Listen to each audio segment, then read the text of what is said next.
ए मेरे वतन के लोगों, जरा आँख में भर लो पानी। जो शहीद हुए हैं उनकी जरा याद करो कुर्बानी। लुका छुपी बहुत हुई, सामने आ जाना। कहाँ कहाँ ढूंढा तुझे, थक गई है अब तेरी माँ।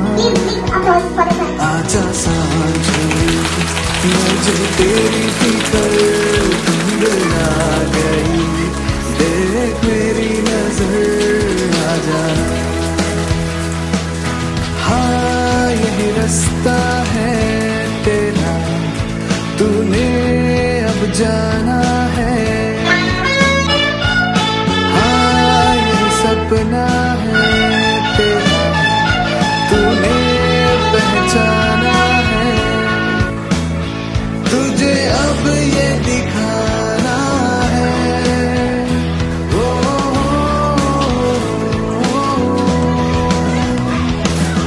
रोके तुझको आंधिया या जमीन और आसमां, पाएगा जो लक्ष्य है तेरा।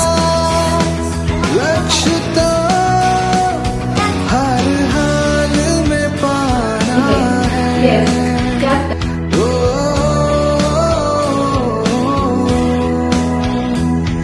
अब जो भी हो शोला बन के पत्थर है पिघलाना। अब जो भी हो बादल बन के पर्वत पर है छाना। कंधों से मिलते हैं कदमों से कदम मिलते हैं। मराठी समजतं? हिंदी समजतं?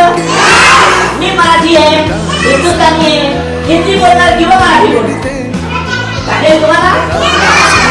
तुम्हाला चालेल? सगळ्यांना ऐकू येतंय? आता आपण जे केलं कार्यक्रम तुम्ही मॅडम बिलकुल शांत राहा, मस्त राहा, बिलकुल असा ह्याच्यामध्ये राहू नका, टेन्शनमध्ये राहू नका. आता आपण तो कार्यक्रम केला, तो काय कार्यक्रम केला तुम्ही सांगाल का मला?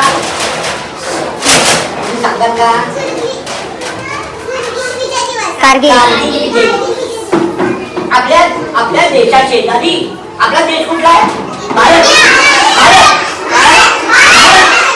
आणि आपल्या शेजारी देश आहे पाकिस्तान. हा आपला शत्रू आहे. कोण आहे? आपला शत्रू आहे. तर तो नेहमी आपल्या सैन्याची काही ना काहीतरी पुढाकारी करून आपल्या देशाची शांतता भंग करतो. काय करतो? शांतता भंग करतो.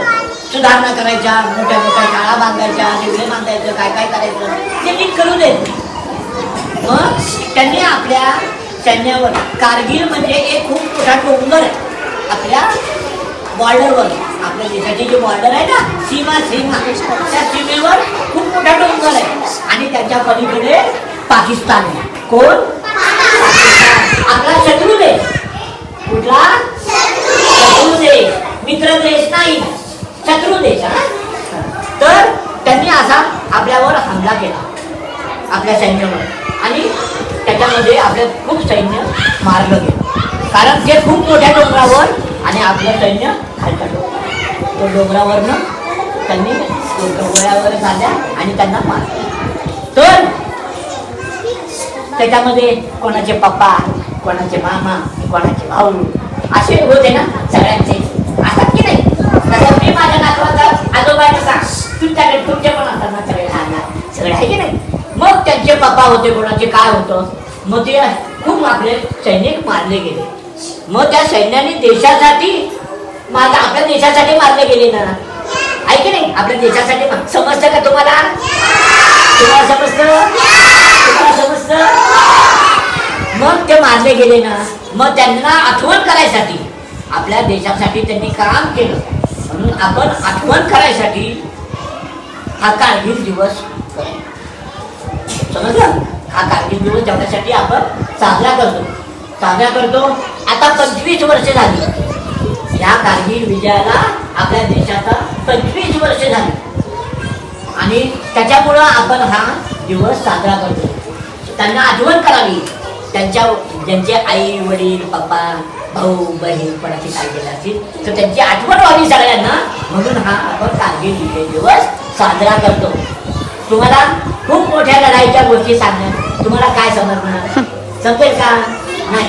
म्हणून तुम्हाला मी मुद्दा मराठीमध्ये सांगितलं की ज्याच्यामुळे आपण हे काय केलं आता, जी आग लागली, हे जवान त्यांच्यासाठी त्यांना चक्र वाढलं, मग त्यांना आम्ही श्रद्धांजली दिली, त्यांना आम्ही आठवण केली त्यांची तेवढ्या वेळामध्ये. म्हणून आपण आपल्या देशाचे नागरिक आहात. तुम्ही देशाची फार छान छान फुलं